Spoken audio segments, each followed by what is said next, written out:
Broker madam இழுத்துற ஒரு இழுப்பு. எதுக்கு இவ்வளவு இழுப்பு? ரெண்டாவது கொஞ்சம் முத கொண்டு பாப்பலாம். என்ன வயசு? நல்லா குறைச்சா ஆபரேஷனா? நார்மல். எதா இருந்தா என்னமா இந்த காலத்துல தொண்டை தண்ணி வத்த நாங்க ஒவ்வொரு மீட்டிங்கும் சொல்றோமே, கொஞ்சம் மனிதாபிமானி இல்லைமா? என்ன சும்மா பாக்கணும்? எதுக்கு சும்மா பாக்கணும்? நமக்கு வந்து சட்டம் இருக்கா இல்லையா? பாக்க கூடாது.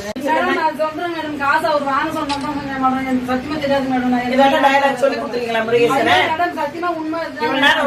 இப்படி இப்படி பேசுறேன்னு சொல்லி சத்தியமா இல்ல மேடம். உங்க கால் கூட பொண்ணுக்கோசம் ஒரு பொண்ணு போய் பார்த்து அதோட சரி மேடம் எனக்கு தெரியாது. இந்த பொண்ணு பார்த்து இல்ல அதோட சரி அந்த பொண்ணு புரோக்கர்களை ஒழிச்சா மட்டும்தான் இங்க தர்மபுரி உன்ன மாதிரி 20 பேர் இருக்காங்க மேடம். சத்தியமே நான் போட்டு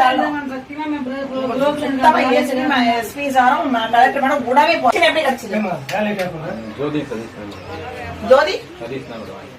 ஜோதி சதீஷா நல்லா யோசிச்சு வச்சிருக்கேன்.